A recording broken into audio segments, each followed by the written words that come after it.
예, 오후 찬양 예배에 또 동시간대에 온라인을 통해서 함께 예배드리는 우리 모든 교우들께 또 한편으로는 죄송하기도 하고 한편으로는 또 우리 성도들의 안전과 지역 전파에 대한 그 염려스러운 마음들을 고려해서 우리가 신중하게 결정했다는 점을 미리 말씀드리면서 우리 말씀을 나누고자 합니다. 데살로니가 전서는 바울 일행이 고린도에 합류해서 사역을 진행하면서 이전에 데살로니가에서 사역하면서 그곳에 세운 그 교회와 성도를 걱정하는 마음으로 쓴 편지입니다. 데살로니가에서 어떤 일이 있었는가, 그리고 왜 그것 때문에 바울이 편지를 썼는가 하는 문제는 너무나도 중요합니다. 이 편지는 데살로니가에 있는 교회와 성도들에게 걱정하는 것, 또 그들을 위로하는 그런 목적으로 쓴 편지임을 우리가 알 수 있습니다. 바울이 2차 전도여행을 시작하고 이제 그 사역의 마무리를 소아시아의 북쪽인 비두니아로 갈 생각이 있었습니다. 그런데 하나님께서는 그 바울 일행의 계획을 바꾸어 놓으셨습니다. 성경에 보면 예수의 영이 그곳으로 가는 것을 막았다라고 기록하고 있습니다. 그래서 바울 일행은 드로아로 향했습니다. 그리고 그 드로아에서 바울은 하나님께서 주신 환상을 보게 됩니다. 그리고 그 환상에는 그 유럽의 마게도니아 사람이 나타나서 바울에게 손짓하면서 건너와 우리를 도우라고 말하는 그런 환상이었습니다. 그래서 이 환상을 따라서 바울 일행은 자신들의 계획을 포기하고 드로아에서 배를 타고 네아폴리로 건너가게 되고, 그 네아폴리에서 유럽의 첫 관문인 빌립보 성으로 향하게 됩니다. 그리고 빌립보에 도착해서 그들은 자주색 옷감을 파는 루디아라는 사람을 만나고 그 여인을 회심시키게 됩니다. 그리고 루디아의 그 짙터 위에 교회를 세우게 되는데 그것이 빌립보 교회입니다. 그리고 이 빌립보에 있는 동안에 그들의 신상의 변화가 생깁니다. 그들이 빌립보에 있는 동안에 어떤 귀신 들린 사람을 만나게 되는데, 이 귀신 들린 사람은 자신이 그 귀신의 힘을 빌려서 점을 치는 사람이었었어요. 그래서 그들의 주인들에게 유익을 가져다 주는 사람이었습니다. 그런데 바울이 이 사람에게서 그 귀신이 나가도록 도움을 주게 되죠. 그래서 이 일로 인해서 바울 일행은 감옥에 갇히게 됩니다. 그 주인들이 귀신이 떠나가니까 이제는 그 종에게서 유익을 얻지 못하는 거예요. 그러다 보니까 이 바울 일행을 괘씸하게 여겨서 감옥에 가둔 것입니다. 바울 일행은 빌립보 감옥에서 기도하면서 찬송했습니다. 그리고 그 일로 인해서 감옥의 문이 열려지는 기적이 일어나게 되죠. 하지만 그들은 그것을 탈출하지 않고 그것으로 인해서 감옥의 간수를 안심시키고 그에게 복음을 전하게 됩니다. 그리고 감옥에서 풀려난 이 바울 일행이 암비볼리와 아볼로니아를 거쳐서 데살로니가에 이르게 되죠. 그리고 이 데살로니가에서 이제 3주를 보내게 됩니다. 이 3주 동안 그곳에서 많은 사람들에게 복음을 전하게 되고, 그리고 그곳 지역에 교회를 세우게 되는 것입니다. 그런데 복음 전하는데 역시나 쉽지는 않죠. 그곳에 문제가 발생을 했습니다. 예수님을 믿지 않는 유대인들이 이 바울 일행을 탐탁치 않게 여겨서 불량배들을 동원하게 됩니다. 그리고 그 불량배들과 함께 이 바울 일행을 힘들게 만들었습니다. 핍박을 했습니다. 그래서 바울과 실라는 그들을 피해서 베레아로 이동하게 됩니다. 그리고 그 베레아에서 역시나 열심히 복음을 전하게 됩니다. 그런데 이 데살로니가에 있는 그 유대인들과 그들을 따르는 그 불량배들이 이 바울 일행이 베레아에서 복음을 전한다 하는 소식을 듣고 베레아로 이동해서 그곳에서 또 바울 일행을 못 살게 합니다. 그리고 바울은 그 생명의 위기감을 느끼고 바울을 이제 그 동료들이 먼저 다른 곳으로 피신시킵니다. 그래서 베레아에서 급한 대로 그 바닷길을 통해서 아가야 지역인 아덴으로 도망가게 되죠. 그리고 아덴에서 그들이 바울의 일행이었던 그 실라와 그 디모데에게 이제 안부를 전하게 되는데요. 너희가 데살로니가에 있는 상황을 좀 파악하고 나서 나중에 고린도에서 만나자고 이렇게 이야기를 합니다. 그리고 그 일행 중에 디모데가 데살로니가에 가서 그들이 어떻게 지내는가를 이렇게 한번 보고 그들에게 안부를 묻고 그리고 이 고린도에 와서 바울과 합류를 하게 되죠.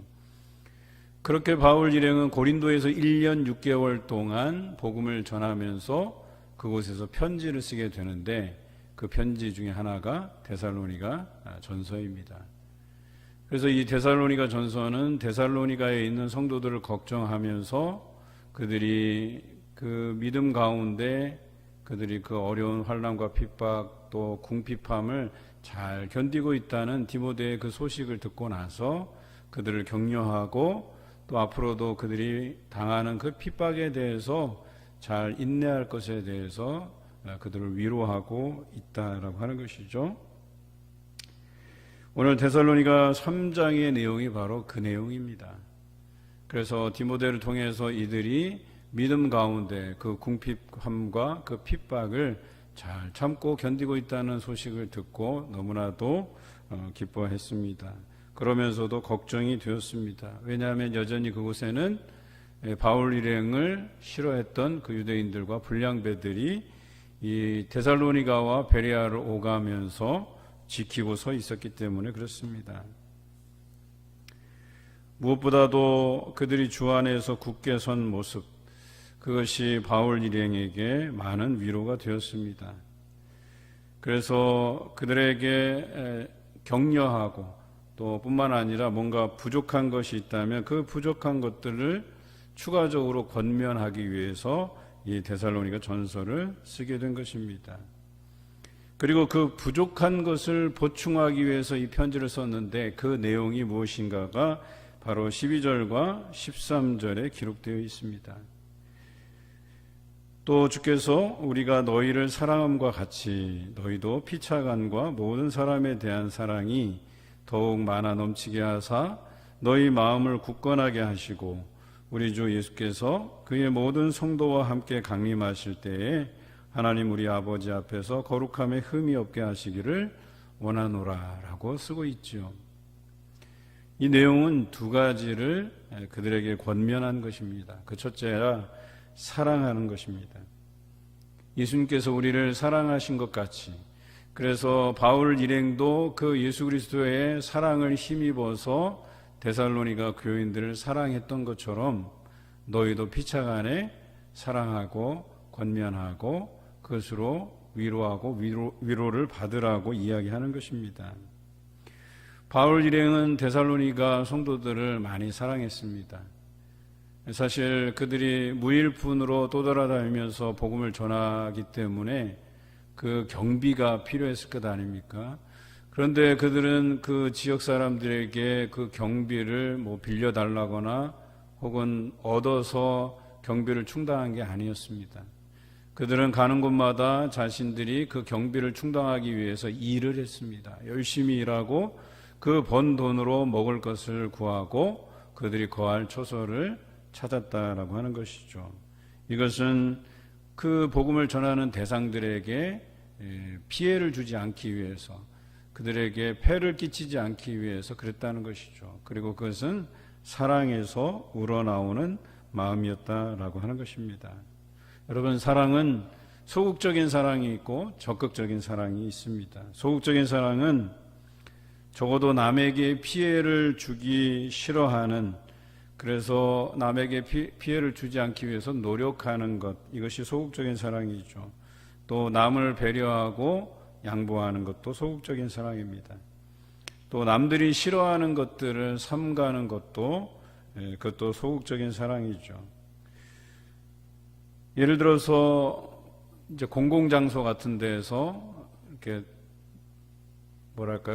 큰 소리를 내지 않는 것, 또 그들이 싫어하는 어떤 다른 것들을 이제 행하지 않는 것, 그냥 남들에 대한 배려 아닙니까? 그러니까 이런 소극적인 사랑도 사랑인 것은 맞습니다. 또 적극적인 사랑은 그들의 필요를 알고 그것을 적극적으로 돕는 것을 말합니다. 문제를 해결하기 위해서 자신의 시간과 그 물질을 희생하는 것이죠. 그리고 그들의 어려운 상황을 대신해서 목소리를 내어주고 또 그들을 변호하는 것도 적극적인 사랑입니다. 이렇게 소극적인 사랑 그리고 적극적인 사랑의 방법으로 우리는 그들의 옆에서 힘이 되어주고 또 용기가 되어주는 것입니다. 우리가 그 옆에 존재하는 것만으로도 그에게 위로가 된다라고 하는 것이죠. 사실 바울 일행은 데살로니가에서 떨어져 있는 고린도에서 이 편지를 쓰고 있지만 그 편지의 내용은 마치 그들과 함께 있는 것처럼 편지를 쓰고 있어요. 옆에 존재하는 것만으로도 그들에게 힘이 되고 용기가 되어 주었던 존재들이었습니다. 그런데 중요한 것은 이 존재만으로도 위로가 되고 용기가 되어주는 이런 일들이 교회 안에서뿐만 아니라 교회 밖에서도 일어나야 된다라고 하는 것입니다. 저는 아직도 우리 곁을 먼저 떠나서 천국에 계시는 우리 김영자 권사님을 추억합니다. 가장 추웠던 작년 겨울이었는데요. 가장 추웠던 때에 본인의 건강도 돌보지 않고 교회에 나오셔서 함께 청소하는 모습, 심지어 성도들을 위해서 따뜻한 차를 준비해 오셨던 모습, 사실 그 모습을 저는 너무나도 생생하게 기억하고 있습니다. 그분은 사랑이었습니다. 또 배려였습니다. 그리고 희생이었습니다. 그리고 그리스도의 사랑을 닮은 섬김이었습니다. 그것이 제가 봉산교회에 와서 처음 목회를 하면서 그 기억들이 얼마나 제게 힘이 되고 또 용기가 되었는지 모릅니다. 이렇듯 존재만으로도 우리에게 힘이 되는 사람들이 있다는 것입니다. 그리고 그 소수가 나와서 청소하는 그 사람들에게도 우리 권사님의 모습은 귀감이 되었고 또 도전이 될 만한 것이었습니다. 이러한 헌신과 희생을 통해서 사랑으로 서로 위로하라라고 오늘 성경은 이야기합니다. 그래서 권사님은 말씀을 온전히 지킨 우리가 존경해 마지 않는 그런 분이시다라고 하는 것이죠. 이 길이 진정 하나님께서 원하시는 길임을 우리로 하여금 나타내라고 우리에게 요구하고 계십니다. 그리고 그 길은 좁은 문이고 좁은 길이라고 이야기합니다. 아무나 할 수 있다고 말하는 게 아닙니다. 어찌 보면 그 길은 손해나는 길이고 또 희생이 필요한 것이고, 그런데 중요한 것은 교회를 교회답게 세워가는데 큰 위로가 되고 힘이 된다고 하는 사실은 변하지 않습니다. 오늘 그런 길을 여러분에게 하나님께서 제시하고 계십니다. 오늘 이 데살로니가에 있는 교인들에게 격려하면서 너희가 서로 사랑함으로 위로가 되어주고 힘이 되어주라고 이야기하고 있는 것이죠. 이것은 그저 단순히 바울의 개인적인 생각이 아니었습니다. 이것은 말씀에서 강조하고 이것이 바로 하나님의 뜻이었다라고 하는 점입니다. 대림절 예수 그리스도의 오심을 기다리며 우리의 사랑이 어떠해야 하는지를 이 데살로니가에 있는 교인들에게 편지한 바울과 그것을 목숨처럼 지킨 데살로니가 성도들에게 배워 실천해 가시길 주님의 이름으로 기원합니다. 둘째는 강림하실, 즉 재림하실 예수님을 기다리라고 하는 것입니다. 예수님 앞에 우리가 설 때에 흠이 없게 서기 위해서 거룩한 삶을 유지하라고 당부했습니다. 예수님은 반드시 재림하십니다. 우리는 그것으로 위로받고 지금 당하는 그 고난을 견디는 그런 성도들입니다. 데살로니가에 있는 교인들도 예수님의 그 재림, 예수님의 그 강림을 기다리면서 위로받고 또 위로하고 그리고 서로 힘을 내어 갔다라고 하는 사실이죠. 그리고 그들은 그런 예수님이 오실 때 자신들이 그 앞에 흠이 없는 성도로 보이기 위해서 거룩한 삶을 살기 위해서 지속적으로 몸부림쳤다는 것입니다. 우리도 그와 같아야 된다라고 하는 것이죠. 세상과 타협하지 말아야 됩니다. 신앙이 분주한 일상에 밀려가지 않도록 해야 합니다. 우리는 이 예배드리는 시간, 기도하는 시간, 말씀을 묵상하는 시간, 이 모든 것들을 구별해 내어야 됩니다. 그래서 이것이 구별된 이후에 다른 우리의 삶의 계획들을 해 나가야 된다라고 하는 것이죠. 강림하실 예수님을 기다리면서 우리는 마라나타 신앙, 즉 주 예수여 어서 오시옵소서라고 이 신앙의 고백을 드리는 그런 여러분이 되시길 바랍니다. 대림절 예수님의 오심을 기억하는 절기로만 끝나는 것이 아닙니다. 그냥 과거에 그런 예수님께서 오셨다라고 하는 것을 기억하는 것으로 끝나는 것이 아니라 앞으로 오실 예수님, 재림하실 예수님, 강림하실 그 예수님을 기다리는, 그래서 그분을 기다리면서 예수님을 내 삶으로 요청하는, 모시는 그런 신앙의 다짐이어야 된다라고 하는 것입니다. 오늘 이 중요한 사실을 놓치지 않도록 편지한 바울을 중심으로 말씀에서 우리는 이 놀라운 진리를 깨닫고 알아야 될 것입니다. 그들이 그 어려운 핍박의 상황, 궁핍한 상황에서 견딜 수 있었던 것도 바로 재림하실 예수 그리스도를 기다렸기 때문에 가능한 것입니다. 그분이 이 땅에 빛으로 오시고 소망을 주시러 오셨던 것처럼, 그리고 우리를 위해서 십자가에 죽으시고 부활하신 것처럼 승천하셨다가 다시 재림하셔서 우리를 구원해 주실 것이라고 하는 그 희망이 그들을 어려움 가운데 견디도록 하셨다라고 하는 것이죠. 오늘 우리는 온라인으로 예배 드리지만 이 편리한 도구가 예배의 진중함을 지속적으로 유지해 갔으면 하는 그런 바람이 있습니다.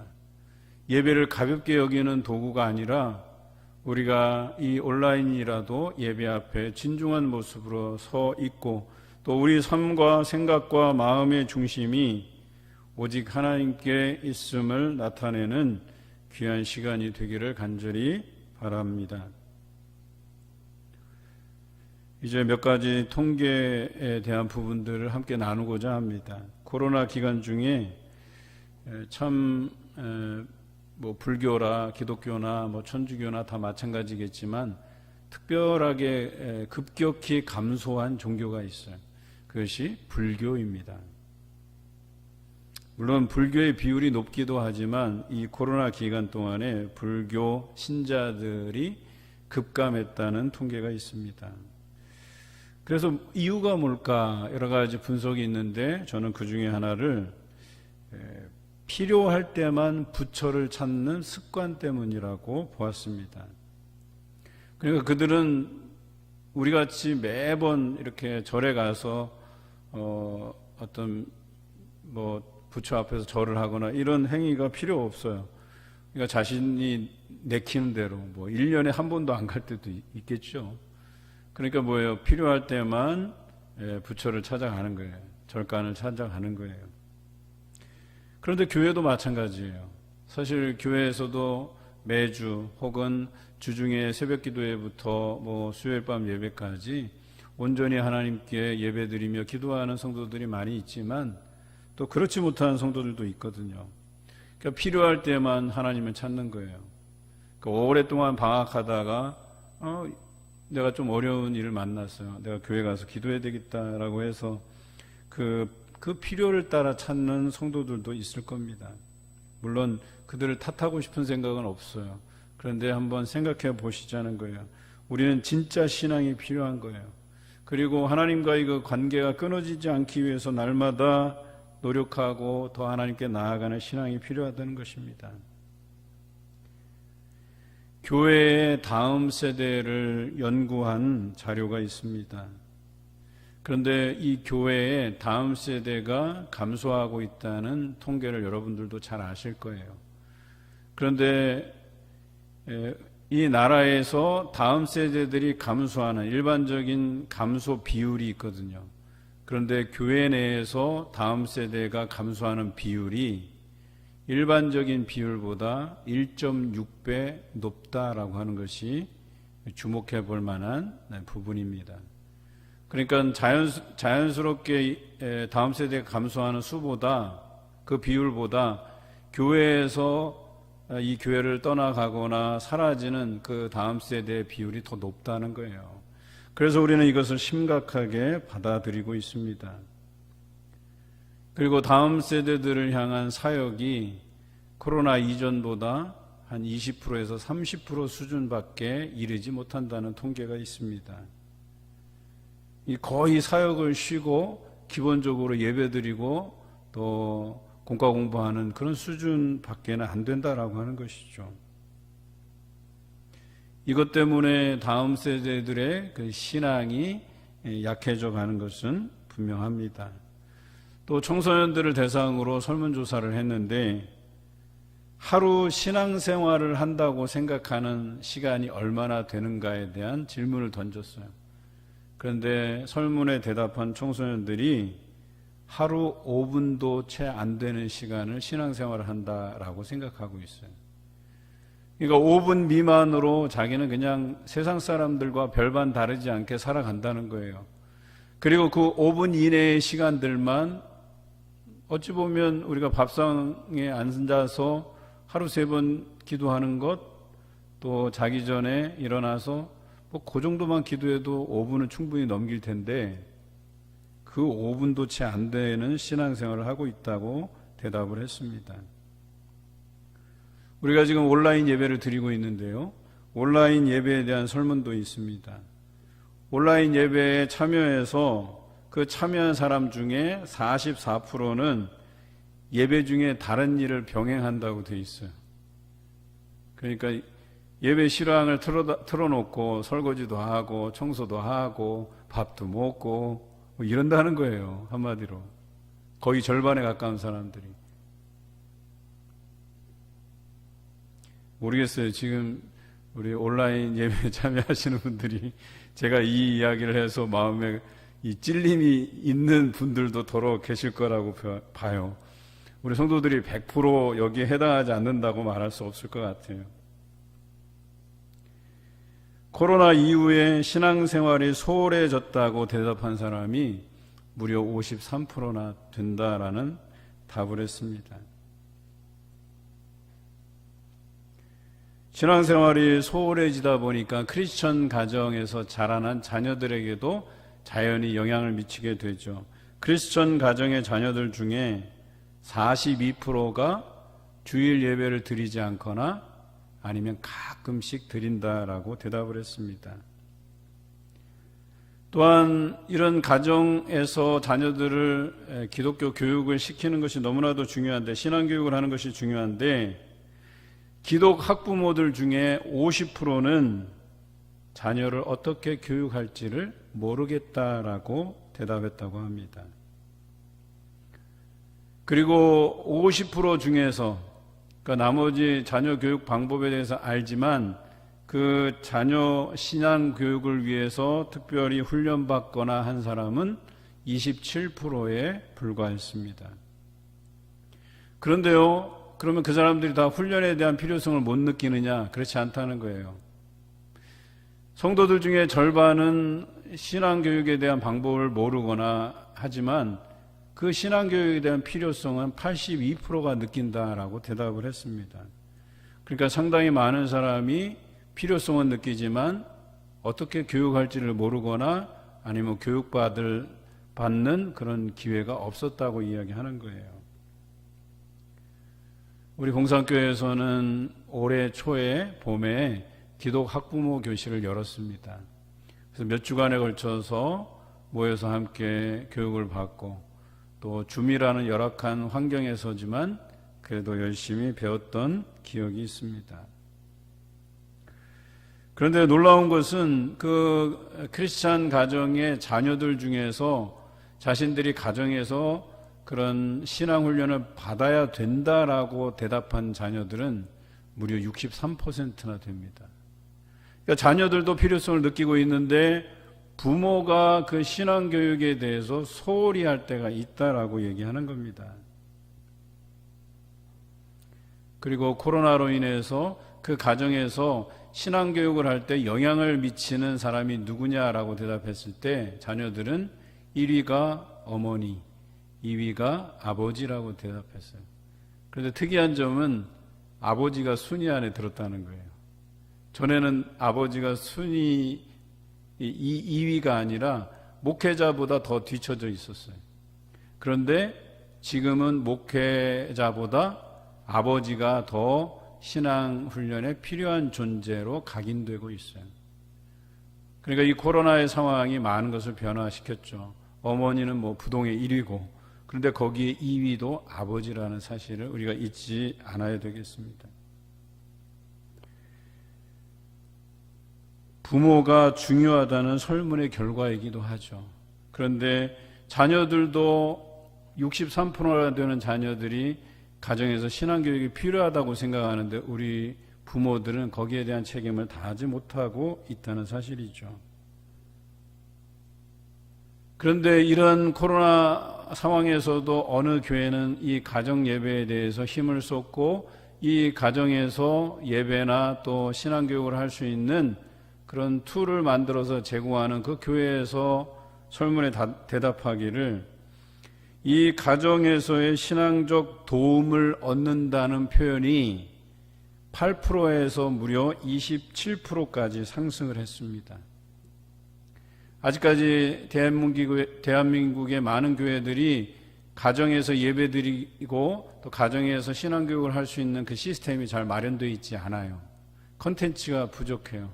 그럼에도 불구하고 여기에 중요성을 인식하고 또 투자하고 그래서 그 툴을 만들어서 했더니만 그동안은 가정에서 신앙훈련 받는 것이 8%, 그것이 중요도가 8%였는데 지금은 20%가 넘는 27%까지 상승했다는 것은 앞으로도 그 툴이 마련되고 가정에 그런 예배와 신앙교육 툴이 제공이 되면 27%보다 더 높아질 개연성이 크다는 것을 말해요.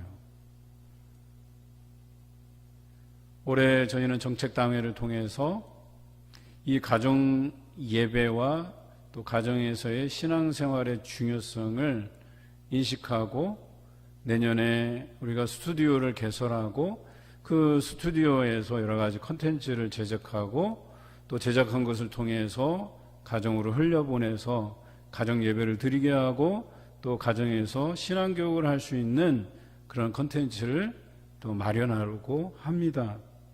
너무나도 중요한 사역이에요.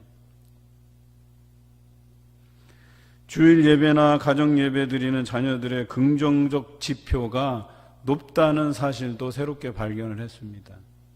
그러니까 주일 예배 참석하는 자녀들 또 가정에서 가정 예배 드리는 자녀들이 그렇지 못한 자녀들보다 긍정적인 사고를 더 많이 하게 된다는 그런 지표도 나와 있습니다.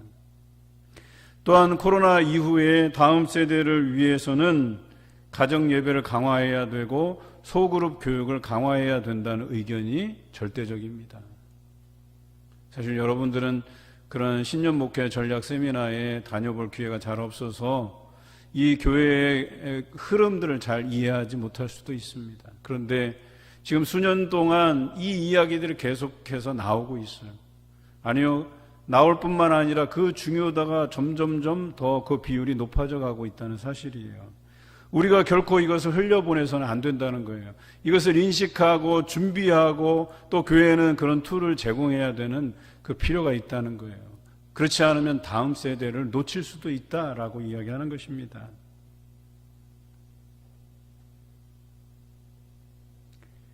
기독 청년들에 대한 통계도 나옵니다. 이 기독 청년들 중에서 자신이 불행하다고 생각하는 청년이 무려 69%나 됩니다.